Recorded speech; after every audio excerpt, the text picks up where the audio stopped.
सर्वप्रथम सर्वांना नमस्कार आणि नवीन वर्षाच्या सर्वांना खूप खूप शुभेच्छा. तर तुम्ही बघत आहात माझ्या हातामध्ये माझं प्रश्नसंच हे पुस्तक आहे. तर आज आपण त्याचा प्रश्नपत्रिका पहिला विश्लेषण संच आपण विश्लेषण करणार आहोत. ते जे 30 प्रश्न आहेत ते कसे सोडवायला पाहिजे होते आणि कसे उत्तर येतील ते आपण आज बघणार आहोत. तर हा व्हिडिओ बघताना एक विनंती आहे की सगळ्यांनी पुस्तक सोबत ठेवा, म्हणजे जेणेकरून तुम्हाला प्रश्न लवकर समजेल आणि ते प्रश्न कसे आले याचं विश्लेषण तुम्हाला खूप फायदेशीर राहील. येणाऱ्या परीक्षेमध्ये खूप खूप महत्त्वाचा हा व्हिडिओ आहे. तर कोणी हा व्हिडिओ स्किप करू नका, सर्वांनी बघा, तुम्हाला नक्की ज्याचा फायदा होईल हे मी विश्वासाने सांगतो. तर चला मग आपण सुरुवात करूया आजच्या प्रश्नपत्रिका पहिला विश्लेषणाच्या व्हिडिओला. तर सर्वांनी पुस्तकमध्ये प्रश्नपत्रिका पहिली काढायची आहे.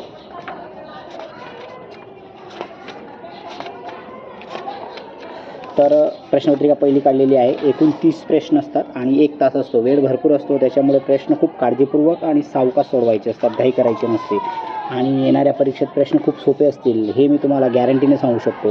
कारण की शिपाई या पदासाठी जास्त हार्ड विचारत नाही, पण जे सोपं असतं ते आपण वाचलं नसतं, त्याच्यामुळे ते आपल्याला खूप कठीण वाटतं. त्याच्यामुळे परीक्षा मी अजूनही सांगतो, परीक्षा ही खूप सोपी असते, तिला कठीण आपण करत असतो. तर चला आपण सुरुवात करूया. पहिला प्रश्न मी वाचत आहे. तर खालील वर्णनावरून मला ओळखा. आता हा प्रश्न बघा, आता हे बोलणारा प्रश्न संच म्हणून हा मी तसा दिलेला आहे. तर परीक्षेत सरळ विचारतील की खालील वर्णावरून समाजसुधारक ओळखा किंवा खालील व्यक्ती ओळखा. तर हे बघा, विधान पहिलं एक आहे की मी महात्मा गांधींच्या अनुपस्थितीत मिठाचा सत्याग्रह केला. आता मिठाचा सत्याग्रह तर लगेच तुम्हाला क्लिक झाला पाहिजे की मिठाच्या सत्याग्रहामध्ये कोणी कोण सहभागी होते, महात्मा गांधींसोबत कोण कोण होतं. लगेच खाली पर्याय बघायचं, ॲनी बेझंट, सरोजिनी नायडू, लता मंगेशकर, अलका शिंदे. आता याच्यामध्ये लता मंगेशकर हा एक ऑप्शन आपला कट होऊन जातो, म्हणजे राहिले आमचे तुमचे फक्त 3 ऑप्शन. म्हणजे 3 ऑप्शनमधून तुम्हाला योग्य उत्तर शोधायचं आहे. आणि ॲनी बेझंट ह्या आयरिश होत्या, त्यामुळे ते गांधींसोबत राहू शकत नाही, त्यांचा संबंध जास्त करून लोकमान्य टिळकांसोबत होतो. राहिले आता 2 ऑप्शन. आता अलका शिंदे हे तुम्ही कधी ऐकलं नसेल, तर ज्याला माहीत नसेल तो ॲटोमॅटिक उत्तरापर्यंत पोचतो. सरोजिनी नायडू म्हणजे आहे आपला ऑप्शन बाद पद्धत, म्हणजे उत्तर माहिती नसेल पण ऑप्शन कट करून आपण उत्तरापर्यंत कसं पोचतो हे मी तुम्हाला सांगितलं. तुम्हाला काही याच्यातलं काहीच माहीत नसेल, पण तुम्हाला लता मंगेशकर हे फिक्स माहिती आहे की लता मंगेशकर हे गायिका आहेत, यांचा आणि गांधींचा काही संबंध नाही. ॲनी बेझंट या भारतीय नाही आहेत, यांचाही संबंध नसेल. आणि अलका शिंदे कधी तुम्ही अभ्यास केला नसेल किंवा ऐकलं नसेल, तर त्याच्यामुळे तुम्हाला उत्तर ॲटोमॅटिक येतं. याचं पहिल्या प्रश्नाचं उत्तर आहे सरोजिनी नायडू. तर ते विधान कसे होते बघा, की धारसाना येथे आम्ही सत्याग्रह केला, असहकार आंदोलनात भाग घेतला आणि मला भारताची गाणकोकिळा म्हणतात. आणि मी 1925चे, आता हे बघा याच्यावर प्रश्न येऊ शकतो की 1925च्या पहिल्या राष्ट्रीय काँग्रेसच्या पहिल्या महिला अध्यक्षा कोण आहेत, हा एक असा प्रश्न तयार होऊ शकतो. तर त्याचं उत्तर आहे सरोजिनी नायडू. म्हणजे या प्रश्नामध्ये आपले 2 प्रश्न तयार होऊ शकतात. तर एक भारताची गाणकोकिळा म्हणून कोण ओळखलं जातं. दुसरा प्रश्न की राष्ट्रीय काँग्रेसच्या पहिल्या महिला अध्यक्षा कोण आहेत, तर त्याचं उत्तर आहे सरोजिनी नायडू. आणि ॲनी बेझंट या आहेत, या पहिल्या राष्ट्रीय आयोगाच्या पहिल्या भारतीय नाही तर पहिली भारतीय महिला जर विचारली तर ॲनी बेझंट, आणि पहिली महिला विचारली तर ॲनी बेझंट, आणि पहिली भारतीय महिला विचारली तर सरोजिनी नायडू. तर सर्वांचा पहिला प्रश्न झाला असेल. पहिल्या प्रश्नाचं विश्लेषण पण आपलं झालेलं आहे. तर दुसरा प्रश्न आपण बघतोय की आंतरराष्ट्रीय अंतराळ स्थानकात भेट देणारे तसेच राकेश शर्मा नंतर अंतराळ कक्षेत प्रवेश करणारे भारतीय कोण. आता तुम्हाला सगळ्यांना बातम्यांमध्ये बघितलंच असेल. तर बघा ऑप्शन शुभांशु गिल, शुभांशु शुक्ला, शुभांशु आणि सगळे शुभांशु आहेत. पण याच्यात एक नाव तुम्हाला लक्षात आलं असेल की शुभांशु शुक्ला हे नाव तुम्ही बातम्यांमध्ये ऐकलंही असेल आणि वाचलंही असेल. तर या प्रश्नाचे योग्य उत्तर आहे शुभांशु शुक्ला. आता तिसरा प्रश्न आहे की महाराष्ट्राच्या अति उत्तरेकडील कोणती पर्वतरांग आहे. आता महाराष्ट्राचा नकाशा असा प्रश्न जर आला ना तर नकाशा डोळ्यासमोर आठवायचा. उत्तर म्हटलं तर भारताचा धुळे नंदुरबार जिल्हा. तर याला कुठली पर्वतरांग असेल, तर पहिलंच ऑप्शन येतं सातपुडा पर्वतरांग. सह्याद्री पर्वतरांगलाच दुसरं नाव आहे पश्चिम घाट. असंही विचारू शकतात की पश्चिम घाट म्हणून कुठला पर्वत ओळखला जातो. आणि सह्याद्रीच्या ज्या उपरांगा आहेत शंभू महादेव आणि निर्मळ. आता शंभू महादेवचं वैशिष्ट्य म्हणजे शंभू महादेवच्या डोंगरांगामुळे भीमा आणि कृष्णा नदीचं खोरं वेगळं झालेलं आहे. तर आपण चौथा प्रश्न आता बघत आहोत की खालील संख्या मालिका माझे स्थान पूर्ण करा. आता ही जी संख्या मालिका आहे ना, आता लक्षात ठेवा, संख्या मालिकेचा जर प्रश्न आला तर एक सुरुवात आपण वर्ग करायचं, वर्ग घन यांचा विचार करायचा. आता इथं वर्ग मालिका आहे. 2चा वर्ग 4, लगेच 4चा वर्ग 16, 6चा वर्ग 36 आणि 8चा वर्ग 64. आता पुढची लिंक येईल 10चा वर्ग, तर 10चा वर्ग 100 आहे. 5वा प्रश्न बघूया आपण, जायकवाडी धरण कोणत्या नदीवर आहे. आता जायकवाडी धरण हे सगळ्यांनी अभ्यासलं असेल, तर ते आहे गोदावरी आणि इथं ऑप्शनमध्ये नाही आहे, तर याचं उत्तर आहे यापैकी नाही. आता प्राणहिता नदी ही वर्धा आणि वैनगंगाच्या संयुक्त प्रवाहास प्राणहिता म्हणतात. ही गोदावरीची उपनदी आहे. तापी ही महाराष्ट्रातली मोठी पश्चिमवाहिनी नदी आहे. नर्मदा ही पश्चिमवाहिनी नदी आहे, पण महाराष्ट्राला फक्त 54 किलोमीटर वाहते आणि तेही नंदुरबार जिल्ह्याला लागून आहे.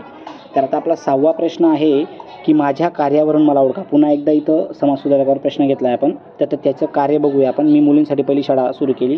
लगेच तुम्हाला क्लिक झालं पाहिजे की हे महात्मा फुले असावेत.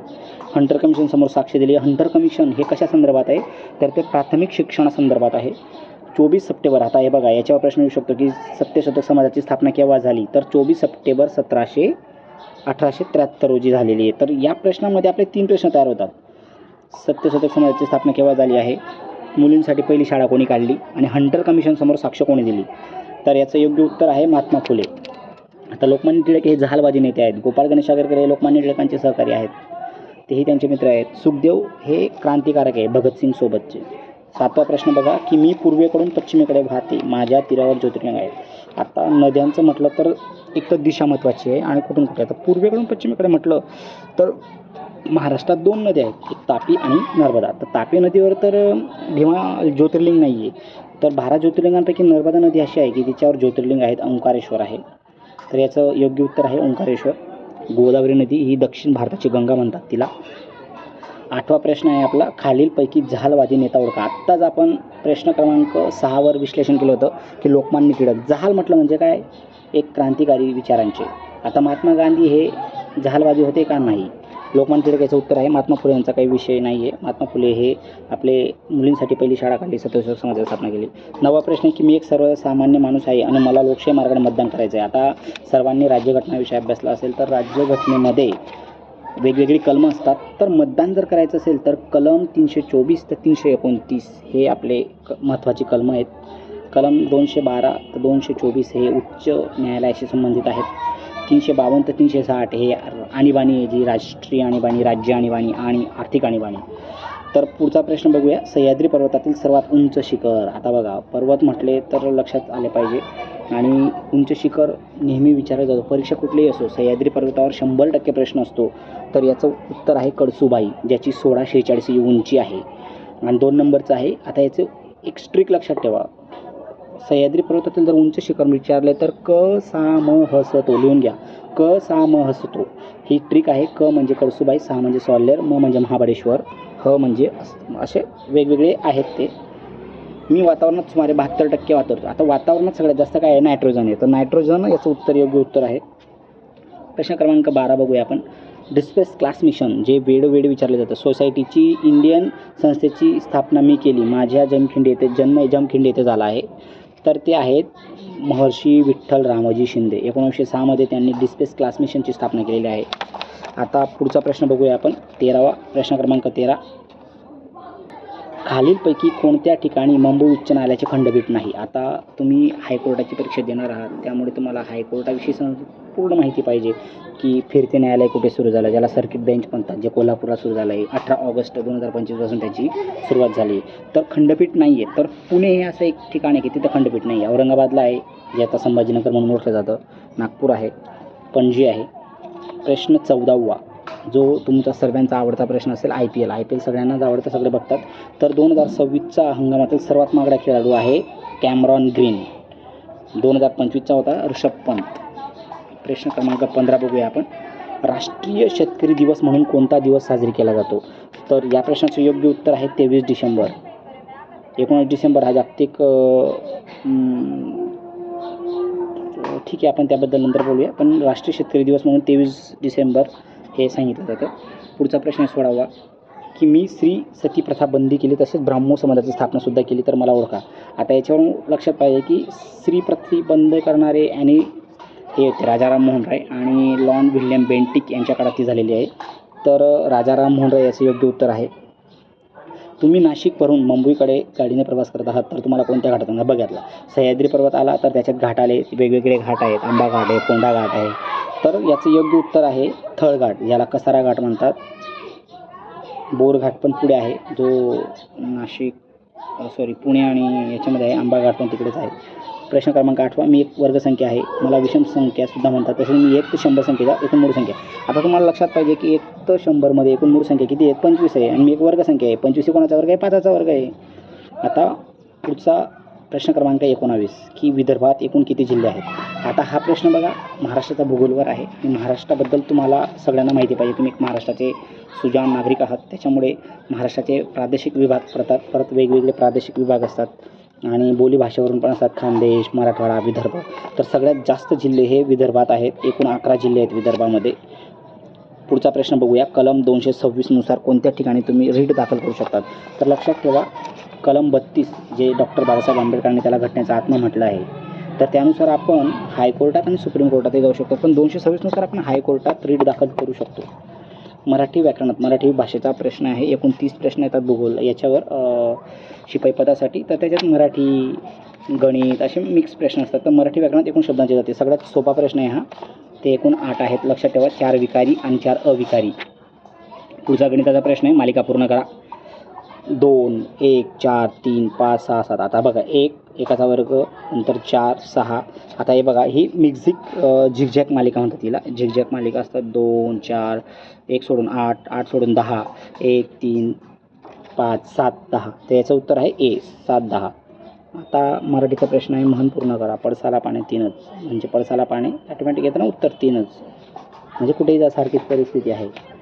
पुढचा प्रश्न बघूया आपण 24 नंबरचा. तो हुशार मुलगा आहे, या वाक्यातील विशेषण ओळखा. आता विशेषण हे शब्दांची जात आहे जी अविकारी आहे.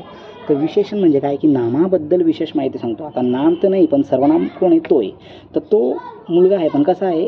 हुशार आहे. किंवा मुलगा आहे हे सामान्य नाम आहे, तर मुलगाबद्दल ते माहिती सांगते की मुलगा आहे पण कसा आहे? हुशार आहे. म्हणजे काहीतरी विशेष आहे ना त्याच्यात, म्हणून ते विशेषण आहे. विषम संख्यांच्या विरुद्धार्थी शब्द खूप सोपा आहे. विषम म्हणजे सम. आता हे बघा वर्गमूळाचं हे चिन्ह असतं, तर याचं योग्य उत्तर आहे 8. ह्या 8चा वर्ग आहे. प्रश्न क्रमांक 27, पायाची किंमत सगळ्यांनी अभ्यासली असेल. हे सगळे 10वीच्या बेसिकवरचे प्रश्न आहेत. 22/7. प्रश्न क्रमांक 28 बघा, 5ची 5 पट. आता 5चे 5 पट काय झाली? 25. तर त्याची दुप्पट 50. प्रश्न 29, भारताची आर्थिक राजधानी म्हणून कोणते शहर ओळखले जातात? तर आता आर्थिक राजधानी म्हटलं म्हणजे मुंबई. भारताची राजधानी दिल्ली, पण भारताची आर्थिक म्हटलं तर मुंबई.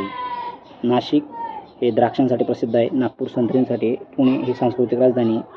मुंबई उच्च न्यायालयाचे मुख्य न्यायालय कोणत्या ठिकाणी आहे? आता मुख्य न्यायालय मग सगळ्यांना माहिती आहे मुंबईला, पण ते एक्झॅक्ट कुठल्या ठिकाणी? तर फोर्ट मुंबईला आहे. तर मित्रांनो, हा आपला शिपाईचा प्रश्नसंच पहिला प्रश्नसंच होता.